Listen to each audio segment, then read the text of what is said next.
ಎಲ್ಲರಿಗೂ ನಮಸ್ಕಾರ. ನಿನ್ನೆ ಎಪಿಸೋಡ್ ನೋಡಿದೆ ಅಂತ ಅನ್ಕೊಂಡಿದ್ದೀನಿ. ಹಾಗೆ ನಿನ್ನೆ ಒಂದು ಪ್ರೊಮೋದಲ್ಲಿ ತೋರಿಸಿದ್ರು ಅಶ್ವಿನಿ ಮೇಡಮ್ ಮತ್ತು ಗಿಲ್ಲಿಯ ನಡುವೆ ಜಗಳ ಆಯಿತು. ನಮ್ಮ old Ashwini madam is back ಅಂತಲೇ ಹೇಳ್ಬೋದು. ಕೆಲಸ ಮಾಡುವಂತಾಗ ಕೆಲಸ ಮಾಡೋಕ್ಕಾಗಲ್ಲ ಅನ್ನೋ ರೀತಿ ಮಾತಾಡಿದರು. ಕೆಲಸ ಮಾಡಲೇ ಇಲ್ಲ ಕೊನೆಯವರೆಗೂ. ಸೊ ಈ ರೀತಿ ಆಯಿತು.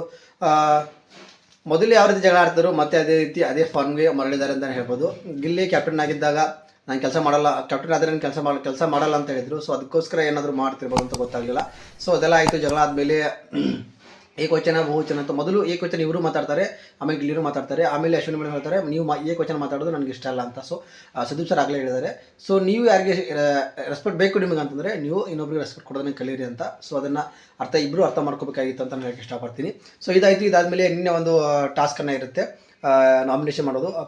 ವಾದ ಮಾಡಬೇಕು. ವಾದಕ್ಕೆ ಪ್ರತಿವಾದ ಮಾಡಿ ಯಾರ ವಾದ ಸರಿಯಾಗಿರುತ್ತೋ ಅವರು ನಾಮಿನೇಷನ್ದ ಸೇವ್ ಆಗ್ತಾರೆ. ಯಾರು ವಾದ ಸರಿ ಅನಿಸಲಿಲ್ಲ ಅವರು ನಾಮಿನೇಟ್ ಆಗ್ತಾರೆ ಅಂತಂದರೆ ಇದನ್ನು ಗಿಲ್ಲಿ ಅವರು ಹೇಳಬೇಕಾಗುತ್ತೆ, ಯಾರು ವಾದ ಸರಿತ್ತು, ಯಾರು ನಾಮಿನೇಟು, ಯಾರು ಸೇವ್ ಅಂತ.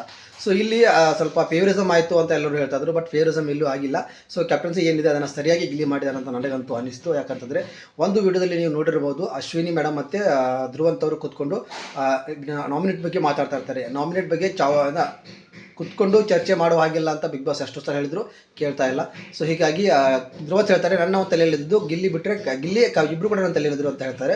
ಅಶ್ವಿನಿ ಮೇಡಮ್ ಹೇಳ್ತಾರೆ ಗಿಲ್ಲಿನ ಮಾಡೋಕ್ಕಾಗಲ್ಲ, ಯಾಕಂದರೆ ಅವನು ಕ್ಯಾಪ್ಟನ್ ಅಂತ. ಕಾವ್ಯನ ಮಾಡ್ಬೋದು ಅನ್ನೋ ರೀತಿ ಮಾತಾಡಿ ಅಲ್ಲಿ ಹೋಗ್ತಾರೆ. ಆಮೇಲೆ ಗಿಲ್ಲಿ ಕಾವ್ಯನ ಸೇವ್ ಮಾಡಿದ ತಕ್ಷಣ ಏನಂತಾರೆ ಫೇವರಿಸಮ್ ಮಾಡ್ತಾರೆ ಅಂತ. ಇದು ಯಾವ ಲೆಕ್ಕ ಗುರು, ಅರ್ಥ ಆಗಲಿಲ್ಲ ನನಗೆ. ಅದ್ರ ಬಗ್ಗೆ ನೀವು ಕೂಡ ಏನು ಅನಿಸ್ತು ಅಂತ ಕಮೆಂಟ್ ಮಾಡಿ ಅಂತ ಹೇಳಕ್ಕೆ ಇಷ್ಟಪಡ್ತೀನಿ. ಹಾಗೆ ಈ ಬಿಗ್ ಬಾಸ್ ನನಗೆ ಅರ್ಥ ಆಗ್ತಿಲ್ಲ. ಯಾಕಪ್ಪ ಅಂತಂದರೆ ಈ ನಾಮಿನೇಷನ್ ಎಪಿಸೋಡನ್ನೇ 2-3 ದಿನ ಹೇಳ್ತಾ ಇದ್ದಾರಲ್ಲ ಯಾಕೆ ಅಂತ. ಸೊ ನಾಮಿನೇಷನ್ನೇ 2-3 ದಿನ ಹೇಳ್ತಾ ಇದ್ದರೆ ಎಪಿಸೋಡ್ ಬೋರ್ ಆಗುತ್ತೆ. ನೀವು ಲೈವಲ್ಲಿ ಅಬ್ಸರ್ವ್ ಮಾಡಿ, ಎಷ್ಟು ಚೆನ್ನಾಗಿರೋ ಕಾಮಿಡಿ, ಎಷ್ಟು ಚೆನ್ನಾಗಿರೋ ಕಂಟೆಂಟ್ಗಳು ಇವೆ, ಅವನ್ನ ಎಲ್ಲೂ ತೋರಿಸ್ತಾ ಇಲ್ಲ. ಬರೀ ಜಗಳ, ಈ ನಾಮಿನೇಟ್ ಮಾಡೋದು, ಬರೀ ಇದನ್ನೇ ಹೇಳ್ತಾ ಹೋಗ್ತಾ ಇದ್ದಾರೆ. ಯಾಕೆ ಈ ರೀತಿ ಮಾಡ್ತಾ ಇದ್ದಾರೆ ಅಂತ ನನಗಂತೂ ಗೊತ್ತಾಗ್ತಿಲ್ಲ. ಸೊ ಎಡಿಟರ್ಗಳಿಗೆ ಏನಾಗಿದೆ ಅನ್ನೋದು ಗೊತ್ತಿಲ್ಲ ನನಗೆ.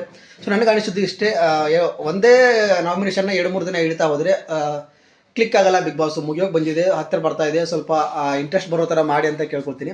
ಸೊ ನಿಮ್ಗೆ ಯಾವ ರೀತಿ ಅನಿಸ್ತು ಅಂತ ಕಮೆಂಟ್ ಮುಖಾಂತರ ತಿಳಿಸಿ ಹೇಳಕ್ಕೆ ಇಷ್ಟಪಡ್ತೀನಿ. ಸೊ ಗಿಲ್ಲಿದು ಅಶ್ವಿನಿ ಮೇಡಮ್ ಅವ್ರದ್ದು ಯಾರು ತಪ್ಪಿತ್ತು ಅದನ್ನು ಕೂಡ ತಿಳಿಸಿ. ಹಾಗೆ ಇವತ್ತಿನ ಒಂದು ಪ್ರೊಮೋದಲ್ಲಿ ಏನು ಬಿಟ್ಟಿದ್ದಾರೆ ಅಂತ ನೋಡೋದಾದರೆ, ಸ್ಪಂದನ ಮತ್ತು ರಕ್ಷಿತಾ ಅವ್ರ ನಡುವೆ ನಡೆದಿದೆ. ರಕ್ಷಿತಾ ನೀನು ಎದಕ್ಕೂ ಉಪಯೋಗ ಇಲ್ಲ ಅಂತ ಸ್ಪಂದನ ಹೇಳ್ತಾ ಇದ್ದಾರೆ. ಸ್ಪಂದನ ಹೇಳ್ತಾರೆ ನೀನು ಕೂಡ ಅದಕ್ಕೆ ಉಪಯೋಗ ಇಲ್ಲ, ನಿನ್ನ ರಿಸರ್ವ್ ಸರಿಯಾಗಿಲ್ಲ, ಮಾಳವನ್ನ ಹೋಗೋಕ್ಕೆ ನೀನೇ ಕಾರಣ ಅಂತ ಇಲ್ಲಿ ಹೇಳ್ತಾ ಇದ್ದಾರೆ. ಸೊ ಇದಕ್ಕೆ ನಿಮ್ಮ ಉತ್ತರ, ನಿಮ್ಮ ಕಮೆಂಟ್ ಏನಂತ ಕಮೆಂಟ್ ಮುಖಾಂತರ ತಿಳಿಸಿ ಅಂತ ಹೇಳಕ್ಕೆ ಇಷ್ಟಪಡ್ತೀನಿ. ಸೊ ನೋಡೋಣ ಇವತ್ತಿನ ಎಪಿಸೋಡ್ ನೋಡಿ ಏನಾಗಿದೆ ಅಂತ ಹೇಳ್ತೀನಿ.